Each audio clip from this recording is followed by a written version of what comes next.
క్రీస్తునందు సహోదరి సహోదరులారా, ప్రభువైన యేసు క్రీస్తు నామములో హృదయపూర్వక వందనాలండి. ముందుగా ఎంత మంచి సమయాన్ని ఇచ్చిన తండ్రి అయిన దేవునికి ప్రభువైన క్రీస్తు ద్వారా కృతజ్ఞత స్తుతులు చెల్లిస్తున్నారండి. అందరూ బాగున్నారండి. వాక్యం చదువుకొని ప్రార్థన చేసుకున్న తర్వాత పాటలోకి వెళ్దామండి. లూకా గారు రాసిన సువార్త 17వ అధ్యాయం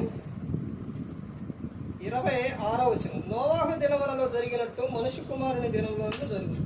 నోవాహు వాడలోనికి వెళ్ళిన దినము వరకు జనులు తినుచు త్రాగుచు పెండ్లాడుచు పెండ్లికి ఇయ్యబడుచు నుండి అంతలో జలప్రళయం వచ్చి వారిని అందరినీ నాశనం చేసెను. లోతు దినములలో జరిగినట్టును జరుగును. జనులు తినుచు త్రాగుచు కొనుచు అమ్ముచు నారు నాటుచు ఇండ్లు కట్టుచు నుండిరి. అయితే లోతు సొదొమ విడిచిపోయిన దినమున ఆకాశము నుండి అగ్ని గంధకములు కురిసి వారిని అందరినీ నాశనం చేసింది. ఆ ప్రకారమే మనుష్య కుమారుడు ప్రత్యక్షమగు దినమున జరుగును. ప్రార్థన చేసుకున్నారు. పరలోకమందున్న మా తండ్రి, పరిశుద్ర ప్రేమ గల తండ్రి, గొప్ప తండ్రి, యెహోవా తండ్రి, మీ ప్రియకుమారుడు యేసుక్రీస్తు ప్రభువారి ద్వారా కృతజ్ఞత స్తుతులు చెల్లిస్తున్నాము నాయన. ఈ కూడి గంతట్లో మీరు నడిపించండి ఆయన. వాక్యం బోధించుండగా ఈ లోక సంబంధమైన జ్ఞానంతో కాకుండా మీ జ్ఞానంతో మాట్లాడే భాగ్యం దయచేస్తారని మా ప్రభువైన యేసుక్రీస్తు నామమున వేడుకుంటున్నాం తండ్రి. ఆమేన్. ప్రభు యేసుక్రీస్తు నామములో హృదయపూర్వక వందనాలండి. దేవుని కుమారుడు యేసుక్రీస్తు ప్రభువారి లోకానికి వచ్చిన తర్వాత పరలోక రాజ్యం సమీపిస్తుంది కనుక మారు మనసు పొందమని ప్రకటింప మొదలుపెట్టారు. అంశం పాఠం పేరు క్రీస్తు రాకడకు నీవు సిద్ధమా? క్రీస్తు రాకడకు నీవు సిద్ధమా? సిద్ధమా? ప్రతి ఒక్కరూ కూడా ఎలా ఉండాలని దేవుడు కోరుకున్నారని అంటే, దేవుని యొక్క కోరిక ఏంటి అని అంటే ఆయనతో పాటు ఉండాలని ఆయన కోరుకున్నారు. దేవుడు జగత్పునాది వేయబడక మునుపే క్రీస్తులో మనల్ని ఏర్పరచుకున్నారు. ఆ తర్వాత మనలను ఈ లోకానికి పంపించిన తర్వాత మనిషి ఎవరు ఎరలోకి వెళ్ళిపోయారంటే అపవాది ఎరలోకి వెళ్ళిపోయారు. ఇప్పుడు అపవాది ఎరలో నుంచి మనిషిని విడిపించడానికి ఎవరు వచ్చారనంటే యేసుక్రీస్తు ప్రభువారు లోకానికి వచ్చారు. మీకు అర్థం అవడానికి ఒక విషయం చెబుతాను. ఒక పిల్లవాడు పడవ చేసుకుని నీళ్ళలోనే ఆడుకుంటుంది. వరద ప్రవాహం ఎక్కువయ్యి ఆ పడవ ఏమైపోయింది? కొట్టుకుపోయింది. ఓ పడవ, నేను చేసుకున్న పడవ పడవ పడవ పడవ కొట్టుకుపోయావా, వెళ్ళిపోయావా అని అంటే నేను ఏడ్చుకుంటూ వెళ్ళిపోయాను. తర్వాత ఒకసారి స్కూల్కి వెళుతూ ఉంటే ఆ షాపులోని ఇనపకొట్టు షాపులోని ఆ పడవ కనపడదు. ఆ పిల్లవాడు తయారు చేసుకున్న పడవ. పరుగున వెళ్ళి నా పడవ కనపడ్డదని తీసుకొని వస్తూ ఉంటే ఆ షాప్ ఆయన, ఏ బాబు ఏంటి తీసుకెళ్ళిపోతాను అంటే, ఈ పడవ నాది అన్నాడు. నీది అయితే దానికి వెలకట్టి తీసుకెళ్ళాలి, అది నీదే. కానీ దాన్ని ఏం చేశారు, ఎవరికో దొరికితే నాకు అమ్మారు, నేను దాన్ని వాళ్ళ దగ్గర కొన్నాను, ఇది నీకు మరలా కావాలి అని అంటే నువ్వేం చేయాలి, వెలగట్టి తీసుకెళ్ళాలి, తీసుకువెళ్ళమని చెప్పారు. అట్లా కాదండి, నేను ఇప్పుడు ఇది నా పడవే, ఇదిగో నేను వేసుకున్నా, ఇవన్నీ చేసినవన్నీ నాయేనంటే నీదైనా సరే, ఇది నేను చేసుకున్నదండి అంటే అది నీదైనా సరే వెలకట్టి తీసుకెళ్ళమనంటే అప్పుడు వెలకట్టి తీసుకుని వెళుతూ అప్పుడు ఒక పాట పాడుకుంటూ వెళ్తారు అనమాట. ఏం పాట అది? నేను చేసుకున్న పడవ, నేను కొనుక్కున్న నా పడవ, నేను చేసుకున్న పడవ, నేను కొనుక్కున్న నా పడవ అని పాట పాడుకుంటూ వెళ్ళిందన్నమాట. మీకు అర్థమైందండి? దేవుడు తన స్వరూపంతో మనలను తన పోలికతో చేసుకుంటూ, కానీ మరలా ఏం జరిగింది? అపవాది మనిషి ఎరలోకి వెళ్ళిపోతే ఆ ఎరలో నుంచి విడిపించడానికి యేసుక్రీస్తు ప్రభువారు వచ్చి తన అమూల్యమైన రక్తము చేత మనందరినీ కొనుక్కున్నారు. కొనుక్కున్న తర్వాత ప్రతి ఒక్కరు కూడా ఎలా ఉండాలని కోరుకున్నారని అంటే ఆయనతో పాటు ఉండటకు సిద్ధంగా ఉండాలి. పిల్లలను స్కూల్లో జాయిన్ చేసిన తర్వాత ఏం చేస్తారు? మాస్టర్ టీచర్లు కానీ వాళ్ళు ఎగ్జామ్కి ఏం చేస్తారు? పాస్ అవడానికి సిద్ధపరుస్తారు. వాళ్ళకి అన్నీ నేర్పేసి అన్నీ చెబుతారు. పాఠంలో ఏదైతే ప్రతి ఒక్కటే చెబుతారు.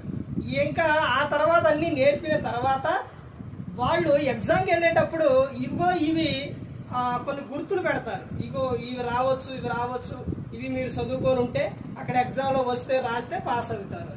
అదేవిధంగా దేవుడు కూడా ఈ లోకంలోని అన్ని మనకు నేర్పి రాకడ సమయంలోని ఆయనతో పాటు ఉండుటకు ఏమి కావాలో అవి మనకు నేర్పారు. ఏమి కావాలి అని అంటే ఆయనతో పాటు ఉండాలంటే ఈ లోకంలోని నువ్వు ఆయన యందు భయభక్తులు కలిగి ఉండాలి, మారు మనసు పొందాలి, నీవు పరిశుద్ధత కలిగి ఉండాలి, పరిశుద్ధుడిగా ఉండాలి. తర్వాత నిత్యము కూడా క్రీస్తుతో నువ్వు సహవాసం కలిగి ఉండాలి. నోవాహు దినాల్లో ఏం చేశారండి? జనులు త్రాగుచు తినుచు పెళ్ళాడుచు ఉన్నారు. ఇంతలోకి ఏం జరిగింది? నాయన రాండి నాయన రాండి నాయనంటే ఓడలోకి రమ్మంటే రాలా. ఇప్పుడు ఓడకు సాదృశ్యమే ఏంటది? రక్షణ. క్రీస్తులోనికి రాండి నాయన, ఆయన అద్దొక రాండి నాయన, రక్షణ పొందుండి నాయన, రాండి నాయన అంటే జనులు ఏం చేస్తున్నారు? ఇప్పుడే రక్షణ పొందితే తినడం ఎట్ట, తాగడం ఎట్ట, ఆడటం ఎట్ట, అబద్ధాలు ఆడటం ఎట్ట, తప్పులు చేయడం ఎట్ట, పాపాలు చేయడం ఎట్ట, ఇవన్నీ ఆగిపోతాయి కదా నాయన, మరి ఇప్పుడే ఎలాగా అని చెప్పేవారు చాలా మంది ఉన్నారు. ఆ రోజున కూడా అలాగే చేశారు. ఇంతలో ఏమైంది? దేవుడు జలప్రళయాన్ని రప్పించేశాడు. అప్పుడు అరిచి మొత్తుకున్నా కానీ ఏం జరిగింది? వెళ్ళలేకపోయారు. ఇదిగోండి నాయన రాండి నాయన, రక్షణ పొందుండి నాయన అంటే ఇంకా కాదు, ఇప్పుడే కాదు, ఇప్పుడే కాదని అంటే మరి యేసుక్రీస్తు ప్రభువారు వస్తే పరిస్థితి ఏంటి? నీ కాలం అయిపోతే పరిస్థితి ఏంటి? ఒకసారి ఆలోచించు. లోతు దినాల్లో కూడా అంతే చేశారు. ఏం చేశారు? జనులు తినుచు త్రాగుచు కొనుచు అమ్ముచు నాటుచు ఇళ్ళు కట్టుచు నుండిరి. ఇంతలోటి ఏమైపోయింది? వాళ్ళ ఇష్టానుసారంగా జీవించేశారు. ఈ లోపు 4 మూలల అగ్ని వచ్చింది, మొత్తాన్ని కూడా దహించేసింది. ఇదిగోండి నాయన రాండి నాయన, అక్కడ నరకం ఉంది, అగ్ని ఆరదు, పురుగు చావదు, భయంకరమైన లోకానికి మీరు వెళ్ళిపోకూడదు, రాండి నాయన, రాకడకు సిద్ధపడుండి నాయన అంటే వింటున్నారా? వినట్లేదు. మా ఇష్టం అంటే మా ఇష్టం, మా నోరు మా ఇష్టం, మా క్రియలు మా ఇష్టం, మా ఇష్టానుసారంగా జీవిస్తాం, ఎలా పడితే అలా మేము జీవిస్తాం అని మనిషి తన ఆలోచన ప్రకారంగా జీవించేస్తున్నాడు. తినటం, త్రాగటం, తప్పులు, అబద్ధాలు, వ్యభిచారాలు, ఇవన్నీ కూడా ఎలా పరలోకం చేరతాం? వీటితో నువ్వు జీవిస్తే ఎలా చేరతావు? ఎందుకు ఆయన అందరి పట్ల దీర్ఘశాంతం చూపిస్తున్నాడంటే అందరూ అంతటను మారు మనసు పొందాలి. మారు మనసు పొందితేనే ఎక్కడ చేరతావు?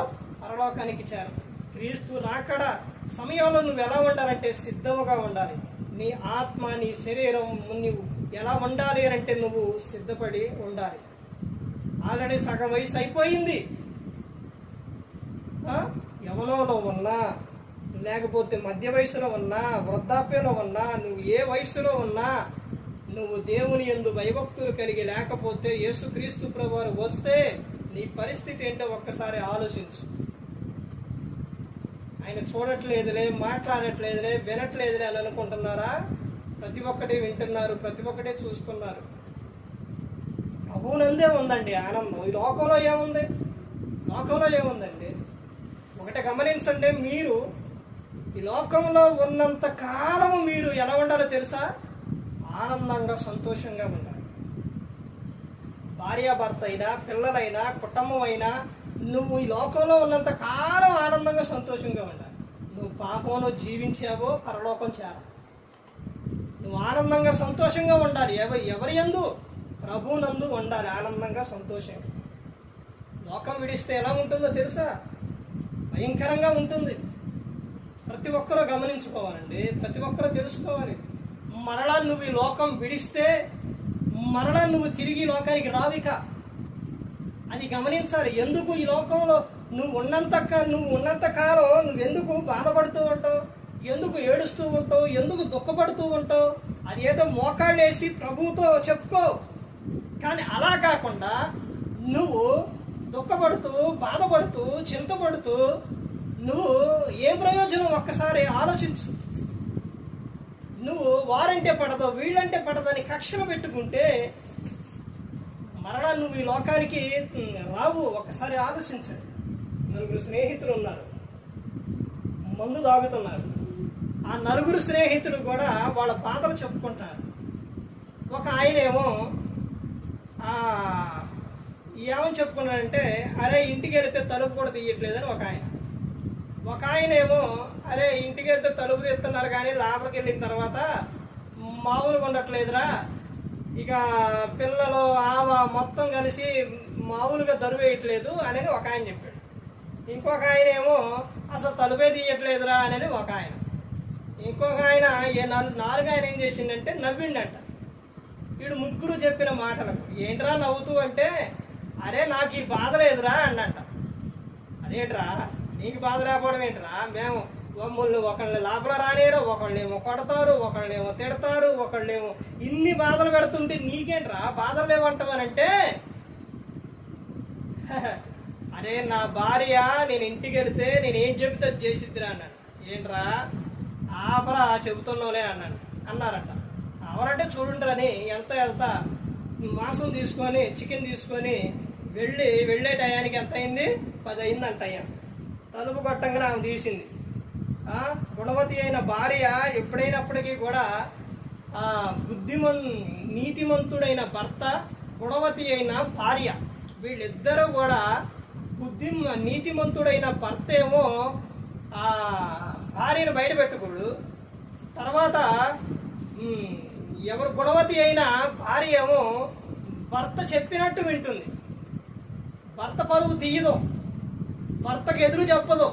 అక్కడ జరిగిన విషయం కూడా అదే. ఏం తలుపు తీసింది, తర్వాత వీళ్ళు అనుకున్నారంట, ఒరే నిజమేరా అనుకున్నారంట. లోపలికి వెళ్ళిన తర్వాత ఇదిగో ఇది వండంట. సరేనండి అని వాళ్ళందరూ కూర్చున్నారు. తర్వాత ఏమి వెళ్ళి వాళ్ళకి వీళ్ళు తింటానికి అవి తీసుకొచ్చింది. తర్వాత భోజనం రెడీ చేసింది. ఒరే ఇది చెప్పిందంతా నిజమేరా అనుకున్నారు. ఆ తర్వాత భోజనం అయ్యేసరికి ఎంత అయింది, 12 అయింది. ఆ తర్వాత వీళ్ళు తిన్న తర్వాత తిని వీళ్ళు బయట అంటే పక్కన వరండా ఉంటే అందులో పడుకోవడానికి వెళ్ళారు. ఏమే భర్తకు మంచం వేసి దాని మీద పరుపు వేసి పడుకున్న తర్వాత కాళ్ళొత్తి తర్వాత చేతులొత్తి ఇవన్నీ చేస్తూ ఉంటే వాళ్ళు అవన్నీ చూసి ఆశ్చర్యపోయారంట. ఆశ్చర్యపోయిన తర్వాత ఉదయాన్నే వీళ్ళు ఆమె లేచి ఊడ్చేటప్పుడు, అమ్మా మేము ఇంటికి వెళ్తే ఏమో మా భార్యలో గొడవ, లేకపోతే కొడతారు, లేకపోతే తిడతారు, లోపలికి రానిరు, ఇవన్నీ చేస్తారు. అమ్మా నువ్వు మాత్రము అసలు చెప్పినట్టే చేస్తున్నావు ఏంటమ్మా అన్నారంట. అప్పుడు ఆమె అందంట, అన్నయ్యలారా ఇప్పుడు ఆయన తాగొచ్చిండు, ఇప్పుడు నువ్వు తాగొత్తువానని ఆయన్ని బయట నిలబెట్టి ఏమీ పెట్టకుండా లేకపోతే అలాగే ఉంచితే ఆయన ఎంత బాధ కలిగిద్ది. ఇప్పుడు ఆయన అలాగే నేను చూడకుండా ప్రేమ చూపించకుండా ఉంటే ఆయన ఈ లోకం విడిస్తే ఏడికి వెళ్తారు, నరకానికి వెళ్తారు. ఇప్పుడు తాగి ఎక్కడా బాధపడి ఆ తాగిన వాళ్ళు ఎక్కడే చేరతారు, నరకానికి వెళ్తారు. అక్కడా బాధపడే ఎక్కడా బాధపడే ఆయనకి సంతోషం ఎక్కడుందన్నా అన్నయ్యలారా అందంట. ఈ మాట ఆయన భర్త పరుగున వచ్చి నాది తప్పు అయిపోయింది క్షమించమ్మా నేనేక తాగను అన్నాడు. అర్థమైందండి. బైబుల్ చెప్తున్న వాక్యం అదే. పేతురు గారు రాసిన పత్రికలో ఏమైనా ఉంటుంది, నీ భర్తకు వాక్యము ప్రార్థన తెలియకపోతే నీ పవిత్ర ప్రవర్తన చూసి నీ భర్తను రాబట్టబడవచ్చు అని ఉంటుంది. ఇప్పుడు ఆమె ప్రార్థన చేసే ఆమె తాగొచ్చిండని ఆయన అదే విధంగా బాధ పెడితే అతను మారడు. ఆమె ప్రేమ వలన, ఆమె చూపించిన ప్రేమ వలన ఆయన ఏం చేసిండు, మారిపోయిండు. చూసారండి, ఇలాంటి సందర్భాలు ఎన్నో ఉన్నాయండి. రియల్ గా జరిగిన విషయాలు ఉన్నాయి. విజయవాడలో జరిగిన ఒక విషయం, కానిస్టేబుల్ ఒక ఆయన కొట్టేసి భార్యను కొట్టేసి వెళ్ళిపోయి తిరిగి వస్తా డివైడర్ గుద్దుకొని పడిపోతే అక్కడున్న వాళ్ళందరూ కూడా పోలీసు వారు ఆయన పడిపోయిందని హాస్పిటల్కి తీసుకెళ్లి కట్లు కట్టి తీసుకొని వస్తూ ఉంటే ఈయన అనుకుంటూ వస్తాడంట. ఏమనంటే నా భార్య ప్రార్థనకి వెళ్ళిద్ది, ఆమె ప్రభువుకి చెప్పింది, అందుకనే నాకు ఇటు జరిగింది అని వచ్చి తలుపు కొడితే తలుపు తీయలేదంట. అప్పుడు కిటికీ కాడికి వెళ్ళి ఏం చేస్తుందని చూస్తే, ప్రభువా నా భర్త బయటికి వెళ్ళిండు అయ్యా, నన్ను తిట్టి కొట్టి వెళ్ళిండు, ఆయనకి ఏమీ కాకుండా క్షేమంగా రావాలి ప్రభువా అని ప్రార్థన చేసిందంట. అది చూసిన అది ఎన్న ఆయన ఆమె తలుపు తీయంగానే కాళ్ళ మీద పడ్డాడంట, అమ్మా నన్ను క్షమించు అని. అర్థమైందండి, వారి ఎప్పుడు ఓర్పు కలిగి సహనం కలిగి ప్రేమ కలిగి ఉంటేనే నీ భర్త ఎలాంటి భర్త అయినా మారిపోతాడు, ఎలాంటి వాడైనా మారిపోతాడు. ఇలాంటి సందర్భాలు ఎన్నో. ఒక ఆమె ప్రార్థనకి వెళ్ళొద్దు అంటే వెళ్ళినందుకు ఎదురుగా వెళ్ళి కొట్టిండంట. కొట్టితే ఆమె అక్కడ పడిపోయింది, రక్తం వచ్చే విధంగా కొట్టి పడిపోతే నేను ఇంటికి వచ్చి మరలా కాసేపు అయిన తర్వాత వెళ్ళి చూస్తే ఆమె అప్పుడే అక్కడ పడి ఉంటే లేపి, నేను నిన్ను కొట్టినా నీ దేవుడు ఏం చేసిండు నిన్ను కాపాడిందంటే ఆమె అందంట, నువ్వు నన్ను కొట్టినా తిట్టినా కానీ ఎంతగా రక్తం వచ్చే విధంగా కొట్టినా నేను నిన్ను ఒక్క మాట కూడా అనలేదు చూడు, అదే క్రీస్తు ప్రేమ అన్నంట. దెబ్బకు మారిపోయిందంట. అర్థమవుతుందండి. అంటే వీళ్ళందరూ కూడా స్త్రీలు కానీ పురుషులు కానీ వీళ్ళందరూ కూడా ఏంటి వీళ్ళు తెలుసుకుంది అని అంటే, ఇదిగో ఈ లోకం శాశ్వతం కాదు, పరలోకం ఉంది, ఆ లోకం వెళ్ళాలి, ఆ లోకం క్రీస్తు రాకడ వరకు వీళ్ళందరూ కూడా సిద్ధపడి ఉండాలి. భార్య భర్త బంధం అంటే ఈ లోకం విడిచిన తర్వాత పరలోకంలో ఉండాలి. యెహోషువ గారు ఏమని చెబుతారంటే, నేను నా ఇంటి వారు యెహోవాను సేవించదము అని చెబుతుంది. నీ భర్త మారలేదు అనుకోండి, నీ భర్త కోసం ప్రార్థన చేసినవా? ఎప్పుడు మనం చేయం ప్రార్థన, మోకాళ్ళు ఎప్పుడు ప్రార్థన చేయం, ముచ్చట్లు పెట్టడం లేకపోతే ఫోన్లు చూడటం, ఇవే కానీ ప్రార్థన ఎప్పుడని చేస్తారు స్త్రీలు? అలా చేస్తే నీ భర్త మారిపోతారు. నీ భార్య కోసం ప్రార్థన చేసినవా? ప్రార్థన చేయవా? మారితే ఏంటి, మారకపోతే నాకేంటి? స్త్రీ ఎప్పుడు జ్ఞానం కలిగి ఉంటేనే ఆ కుటుంబం సాగుతుంది. పురుషుడు ఎంత తెలివిగలలోడైనా స్త్రీ ఆ జ్ఞానం కలిగి లేకపోతే ఆ కుటుంబం సాగదు. అర్థమైందండి, ఆ కుటుంబం ఫలించదు. పురుషుడు ఎంత మూర్ఖుడైనా కానీ స్త్రీ జ్ఞానం కలిగి ఉంటే ఆ కుటుంబం ముందుకు సాగుతుంది. నాబాలు అబిగేలు విషయాల్లో జరిగిన విషయమే. అర్థమైందండి, ఆమె ఎంత జ్ఞానం కలిగి ఉంది. ప్రతి ఒక్క స్త్రీ కూడా జ్ఞానం కలిగి ఉండాలి. నా కుటుంబం సామెతలో 31:10 ఉంటుంది, ఇంటి వారి నడతన గాని రక్షణ వారికి చలిగి తగలకుండా పిల్లల విషయాలు అవన్నీ విషయాల్లో కాపాడుకుంటుందంట. ఇదిగో ఈ లోకంలో నా కుటుంబం సంతోషంగా ఉండాలి, ఈ లోకం విడిస్తే పరలోకం చేరాలని ప్రతి ఒక్కరూ కూడా అనుకోవాలి. క్రీస్తు రాకడ వరకు క్రీస్తు రాకడ కోసం నువ్వు సిద్ధమా? తెస్సలోనికీయులకు రాసిన పత్రికలో చెబుతున్న అపోస్తలుడైన పౌలు గారు, ఇదిగో మీరు ఆయన రాకడకు మీరు ఎత్తబడే వారిగా ఉండాలి, సిద్ధంగా ఉండాలి అని చెబుతారు. అందుకని ప్రతి ఒక్కరూ గమనించుకోవాలి, ప్రతి ఒక్కరూ తెలుసుకోవాలండి. ఏ ఒక్కరు కూడా నశించి నరకానికి వెళ్ళిపోకూడదని యేసు క్రీస్తు ప్రభువారు ఈ లోకానికి వచ్చి మనందరి కోసం శిలువలో తన ప్రాణాన్ని పెట్టి ఉన్నారు. మరి ఈ విధంగా నిలబెట్టి మాట్లాడించిన తండ్రిగా దేవునికి కృతజ్ఞతాస్తుతులు చెల్లిస్తూ, ఇంతవరకు శ్రద్ధగా ఉన్న మీకు ప్రభు పేరున హృదయపూర్వక వందన చెల్లిస్తూ మాటలు ముగిస్తున్న అందరికీ